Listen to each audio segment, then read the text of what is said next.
Muy buenos días a todos y bienvenidos una vez más al podcast del Pan Am Post. Siempre hemos dicho que el problema de Venezuela es también el problema de Colombia y es también el problema de toda la región. No solo por el fenómeno migratorio, sino también porque el socialismo ha sido históricamente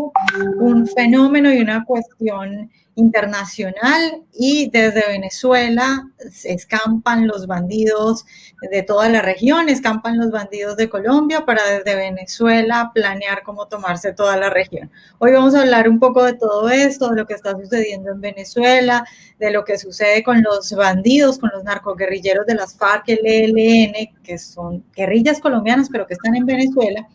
y lo que puede traer todo esto, toda esta situación de Venezuela para la región. Nuestro invitado de hoy es Pedro Urruchurtu, él es politólogo, coordinador de asuntos internacionales de Vente Venezuela. Pedro, muy buenos días y gracias por estar con nosotros. Gracias a ti, Vanessa. Un gusto siempre estar con ustedes. Bueno, Pedro, yo quisiera empecemos un poco tal vez hablando de estas guerrillas colombianas que están en Venezuela, que yo creo que yo creo que todo el mundo sabe eso, pero yo creo que hay muchos colombianos que no se dan cuenta de la magnitud del problema, o sea, no se dan cuenta que estos guerrilleros, que estos narcoterroristas no es que estén simplemente por allá escondidos, no, es que son socios de Nicolás Maduro. Háblanos tú como de cómo funcionan estos bandidos en Venezuela y de la importancia que tienen, del efecto que tienen en Venezuela. Así es. Tu pregunta es medular, Vanessa. De hecho, nosotros desde hace mucho hemos dicho que para que exista una paz duradera en Colombia, tiene que haber libertad y democracia en Venezuela. Y por una sencilla razón. En la medida que Colombia se acercó a estos acuerdos de paz, que sabemos que no han sido ni de paz ni mucho menos acuerdos, al menos no en términos de justicia, estábamos muy conscientes de que la presencia de un grupo, de un conglomerado criminal en el poder en Venezuela, iba a facilitar que esos grupos que en algún momento se iban a ir de Colombia tuvieran un santuario en Venezuela. Y así ha sido desde hace mucho tiempo. En Venezuela hay presencia de grupos irregulares en diferentes partes, sobre todo en el área fronteriza del país. Hay que recordar que el 70% del territorio venezolano está bajo control directo o indirecto de grupos criminales, mafiosos, terroristas, toda la variedad de ese ecosistema criminal, y por supuesto la guerrilla colombiana allí tiene un lugar importante. Lugares como Amazonas, lugares como Apure, y hay una fuerte presencia, por ejemplo, del ELN y también de los grupos disidentes de la FARC, sin hablar de todo esto que se dice cerca de Santrich, que está aquí en el 23 de enero, refugiado, que es un barrio, una zona muy popular de Caracas, etcétera, etcétera. Bueno, el tema de la nacionalidad que se le dio a ese sujeto también de la FARC, en fin, lo que estamos viendo acá es que hay una complicidad, y es lo que hemos denunciado, Vanessa. Lo peor de todo esto es que el Estado venezolano ha prestado servicios logísticos y operativos a este tipo de grupos, lo cual les ha permitido tener documentación, pasaportes, cédulas y un montón de cosas. Pero además, propio de su dinámica de control del territorio, vemos casos como, por ejemplo, la guerrilla haciéndole, vamos a suponer, existe en el estado Amazonas algún grupo de la Fuerza Armada Nacional Venezolana que están pasando penuria, que obviamente no ganan un sueldo suficiente, que están en un estado de necesidad, y que, por ejemplo, si tiene un oficial, una esposa embarazada, es la guerrilla la que le paga la clínica y el parto. O sea, estamos viendo ese tipo de dinámica. Eso significa que al final de cuentas se ha perdido el control territorial y la soberanía territorial, y prácticamente el régimen se lo ha entregado a estos grupos que se disputan áreas del país donde hay total impunidad, donde no tienen ni siquiera preocupaciones de que van a ir contra ellos, mientras, como digo yo, en Colombia hay un brazo político gracias a los acuerdos de paz que estas guerrillas tienen, mientras nunca dejaron su lucha armada en el campo, lo cual lo hace muy peligroso porque hay tentáculos. Por eso decimos, Vanessa, que no puede haber paz duradera en Colombia si en Venezuela no hay un gobierno lo suficientemente fuerte, amigo de la libertad y la democracia, que no permita que estos grupos estén acá y que no permitan grupos al margen de la ley. Pero ¿tú cómo ves la actuación y las respuestas del presidente Iván Duque respecto a todo esto? Porque yo creo que él ha sido claro en decir una y otra vez que las FARC y el ELN están en Venezuela, pero siempre nos preguntamos si hay otra medida, si hay otra cuestión, si hay otra estrategia que pudieran utilizar desde Colombia para intentar solucionar esto, para intentar hacer algo con lo que está pasando, porque es que Venezuela se ha vuelto la oficina desde donde despachan en las FARC y el ELN, desde Venezuela con la protección de Maduro, ellos mandan los atentados que se hacen acá en Colombia. ¿Tú cómo ves ese discurso de Iván Duque y qué se te ocurre a ti que pudiera ser una buena idea que se pudiera hacer desde Colombia? Sí, mira, yo creo que nadie duda de lo que es el apoyo de Iván Duque a la causa democrática de Venezuela. Yo creo que ha sido uno de los presidentes más comprometidos en el sentido de no solo en la compañía y el respaldo a los venezolanos que han tenido que cruzar por la frontera, sino porque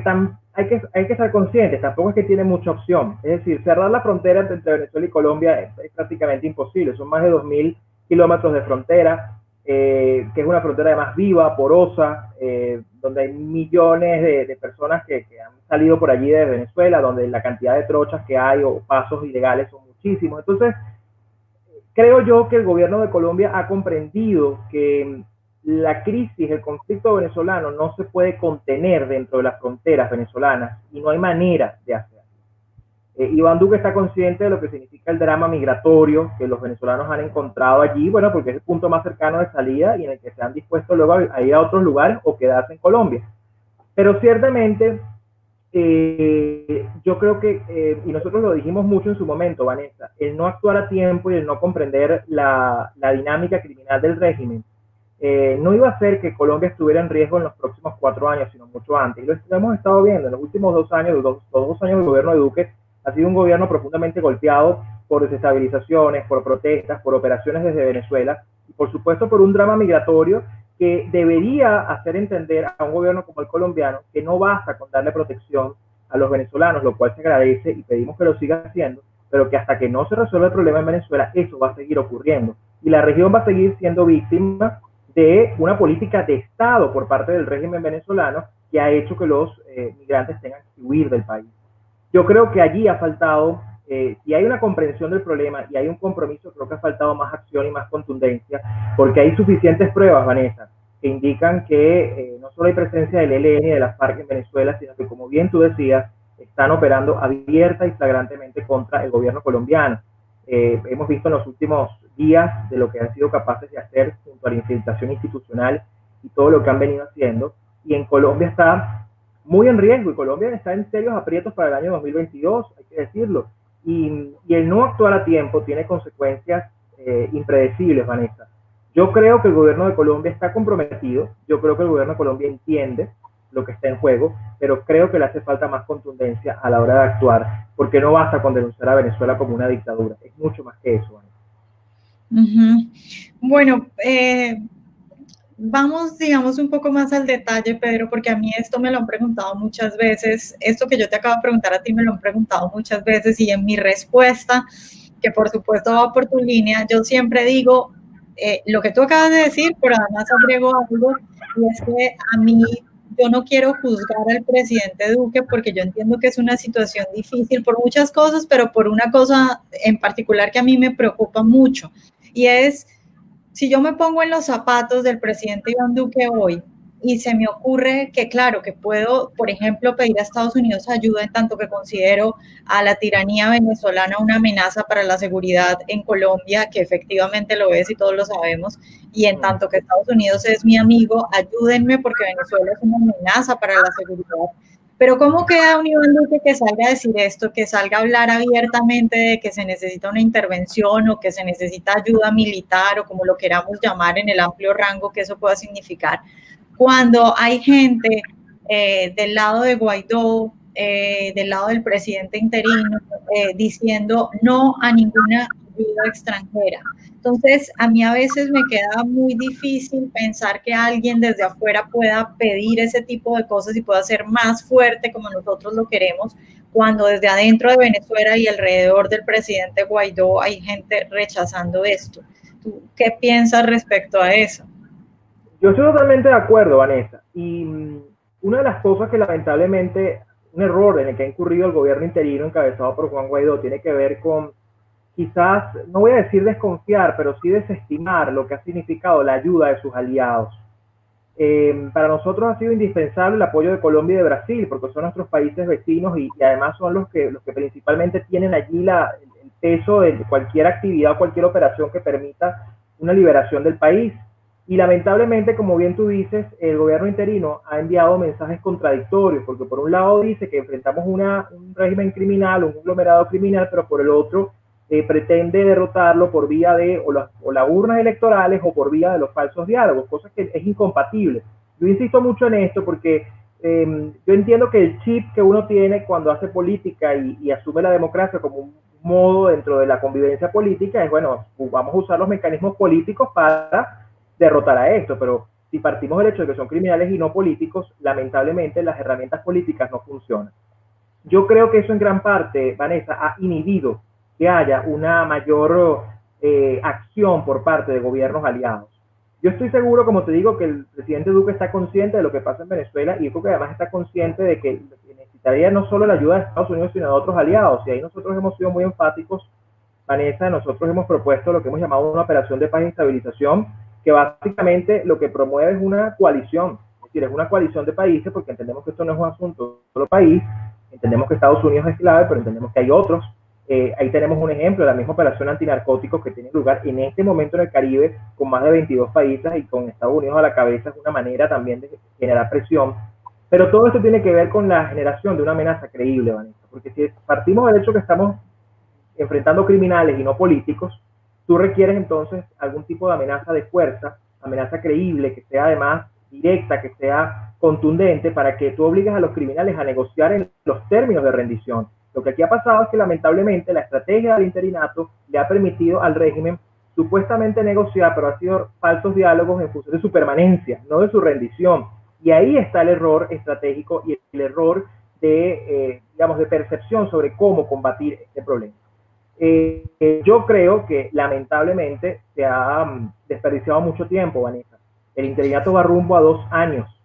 Dejaron pasar todo el año 2019 y le dieron 6 meses a Maduro en Oslo y en Barbados. Cuando esos 6 meses Guaidó podría haberse dedicado a buscar y conformar esa coalición y esa ayuda con los aliados internacionales, pero además con un discurso que alinee. Yo te digo algo,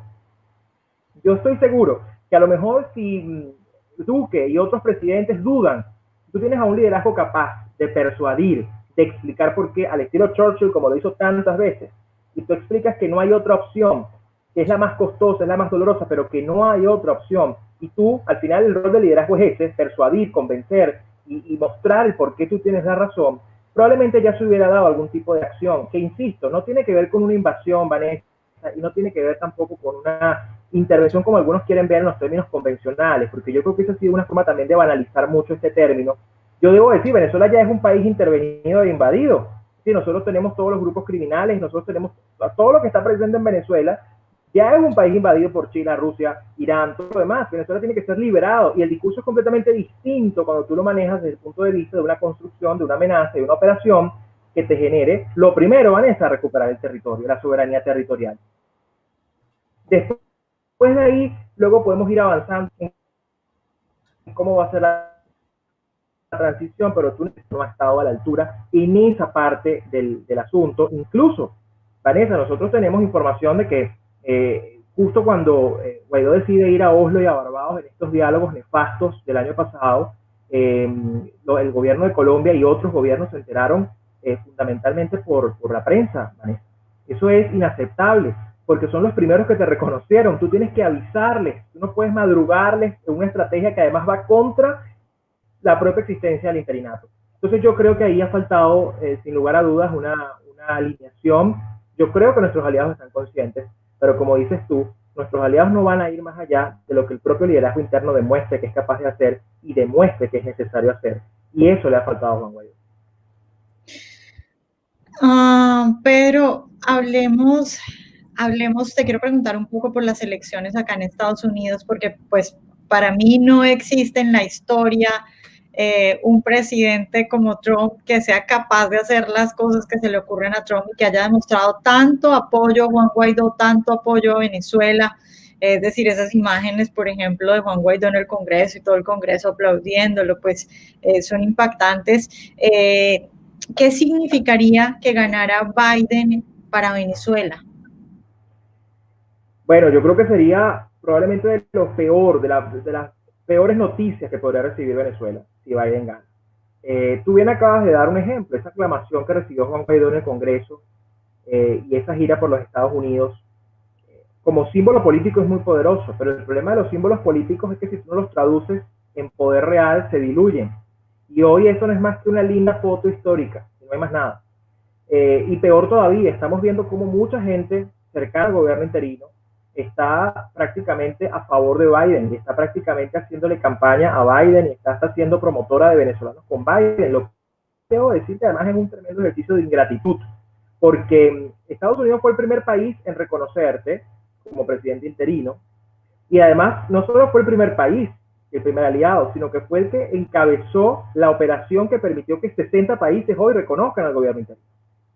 Y eso yo dudo mucho que hubiera ocurrido con un gobierno demócrata en el poder. Eso fue un producto de la administración de Donald Trump. Y yo creo, Vanessa, que el acierto de la administración de Donald Trump, que en 3 años y medio ha sido mucho más contundente contra el régimen venezolano que lo que fueron los 8 años de Obama,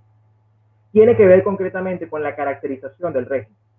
Biden, si uno revisa el documento que se va a discutir en la Convención Demócrata la semana entrante, y uno revisa cuál es el enfoque que ellos están dando, aunque lo dicen con Irán, pero uno podría pensar que es una estrategia de política exterior, ellos no aspiran a cambio de régimen. Ellos lo que aspiran es a que se produzcan cambios internos a partir de, bueno, diálogos, conversaciones, elecciones libres, en fin. Es asumir que estamos en una dictadura convencional, no un régimen criminal. Y hay que decir que Obama, del cual Biden fue vicepresidente, por lo tanto fue corresponsable y bastante enterado estaba de las cosas que pasaban. Hay 2 hechos concretos en cuanto a la administración Obama que fueron nefastos para América Latina. El primero de ellos, naturalmente, el acuerdo con Cuba. Ese acuerdo, lejos de derrotar al régimen castrista, lo fortaleció. Y lo fortaleció porque le dio un reconocimiento importante, le lavó la cara, le dio dinero y nunca ocurrió un cambio político más allá de un disfraz de apertura económica. Y eso se tradujo en más poder para el régimen cubano, que sigue con sus tentáculos haciendo pues todo lo que hace en Venezuela y otros territorios, o en este llamado triángulo del mal, este eje perverso de Cuba, Nicaragua y Venezuela y sus regímenes. Y el otro lamentable rol que jugó Obama con todo esto fue, desde luego, los acuerdos de paz de la FARC, porque como te lo decía al principio, lo que significaba dejar sin armas a la guerrilla y darles participación política, terminó siendo participación política y armas. Entonces, las consecuencias son terribles para la región y para Colombia, en tu caso concreto, tu país, pero además para todo el mundo. Y eso tiene que ver con una política errada, con una visión errada, que es la visión del diálogo y el consenso y la concesión frente a grupos criminales y frente a gente que ha atentado durante décadas contra la democracia y las instituciones establecidas. Y además, yo a eso le agrego, Vanessa, que lamentablemente Obama buscó aliados que fueran interlocutores sobre lo que pasaba en Venezuela y otros países. Por ejemplo, Obama delegó en la Brasil de Dilma y en el Brasil de Lula parte de esa interlocución como su principal socio en América Latina. Es decir, ¿qué podías esperar del país que no solo es producto del Foro de Sao Paulo, sino que además es el país que fue aliado de Chávez y de Maduro por tanto tiempo? Yo creo entonces que la llegada de Biden al poder prolongaría la visión, digamos, esta visión de pro-diálogo con el régimen, buscaría no solo un retroceso importantísimo en lo que significa los avances. Yo te digo, la administración de Trump ha sido tan enfática en tratar a esto como un conglomerado criminal que ya vemos en 3 años y medio las sanciones individuales, la operación antinarcóticos, el tema de la justicia federal, el indictment contra todos estos funcionarios, 16 funcionarios del régimen. En fin, es entender que en Venezuela hay un conglomerado criminal, no un dictador más. Y mi preocupación es que la llegada de Biden va a significar no solo volver a darle a Cuba un lavado de cara, porque ya lo han dicho así, sino que además van a buscar en Venezuela diálogos, elecciones, van a buscar una serie de cosas que ya hemos probado, que no funcionan y que por supuesto al régimen le conviene, porque Vanessa, si algo está claro y hemos aprendido es que al régimen venezolano lo único que le interesa es ganar tiempo. tiempo. El tiempo es como el drogadicto o el alcohólico, es un día a la vez. Y el régimen, cada vez que consiga a alguien que le dé un día, que le dé un respiro, que le permita estar un día más en el poder, pues para ellos perfecto. Y a mi preocupación es que toda esta ruta de la usurpación y toda esta ruta que ha permitido llegar a este punto, y que por supuesto se han cometido errores, pero que ha sido una ruta consciente, una ruta directa que asume que este régimen no puede continuar, se puede ver afectada por un mecanismo proelectoral y prodiálogo que puede terminar por atornillar al régimen de Maduro junto al régimen cubano por quién sabe cuánto tiempo más. Pero, bueno, lo que te voy a decir, digamos, yo, por lo menos yo no tengo pruebas que pueda mostrar todavía, pero a pesar de que no las tengo, sí tengo certezas por las cosas, por las asociaciones que hago y quiero ser, digamos, ahondar un poquito más en eso, porque a ver, todos sabemos que hay gente en Venezuela que paga a gente acá en Washington para que cabildee y para que abra, incluso suavice, por ejemplo, sanciones, suavice investigaciones o cosas respecto a ciertos personajes cercanos al chavismo y todo eso. Es decir, ¿qué tan fuerte crees tú que puede hacer esa relación? Ya no te estoy hablando, digamos, de cosas en generales, de lo que es Biden, de la introducción que nos ha hecho, sino de relaciones específicas y de qué tan hondo y fuerte pueden ser esos vínculos, porque si sabemos que hay ese tipo de cabildeos y de gente acá a favor de bolichicos, de gente del chavismo y todo esto, esas relaciones qué tan fuertes y qué tan peligrosas pueden ser. O sea, por ejemplo, para darte ya la palabra y para abrir un poco esta pregunta que te hago, por ejemplo, esas relaciones entre Maduro y Black Lives Matter, que por supuesto son un movimiento fundamental dentro de la plataforma de Biden. Black Lives Matter, incluso antes con Chávez y ahora con Maduro, esas relaciones tan cercanas, ¿qué pueden significar y qué tan exagerada estaría siendo yo si digo que el triunfo de Biden es abrirle la puerta al chavismo en la Casa Blanca? Mira, ciertamente tú tocas un punto que es crucial, Vanessa. Y yo quiero partir del hecho de que por mucho tiempo se subestimó el alcance de estos grupos, como se subestimó el alcance del régimen castrista. Es decir, aquí mucha gente, ¿cuánta gente no elogió a Fidel Castro y todavía lo elogia y duda de la capacidad y de los tentáculos del régimen castrista en Venezuela y en América Latina? Está comprobado el nexo de Black Lives Matter con Venezuela, con el régimen de Maduro. O sea, lo hemos visto cómo han estado en Venezuela, se han tomado fotos con él. Su causa es absolutamente de la izquierda además más radical de los Estados Unidos. Y hay que decir, yo te digo, quizás Biden no representa el ala más radical de esa izquierda, pero su reciente elección de la vicepresidenta de la fórmula, Kamala Harris, pareciera que lo empuja hacia allá. Y es muy lamentable porque probablemente hubiera podido escoger a alguien un poco más centrado, pero bueno, a los efectos de la contienda política, incluso eso creo que le conviene a Trump, porque esto le permite entonces reforzar con mucha más claridad lo que está pasando en Estados Unidos y que hay una agenda. Y yo creo que además el tema de Kamala Harris lo van a ver mucho los activistas de este movimiento, lo van a ver como un triunfo de ellos y desde luego implica un riesgo. Porque además, Vanessa, muchos están diciendo que por el estado de John Biden no va a ser el que va a gobernar. Y eso genera una gran incógnita frente a lo que está allí. Ahora, volviendo al tema del dinero, yo creo que si estamos partiendo de que esto es un régimen criminal, que el Foro de Sao Paulo además ha tenido dinero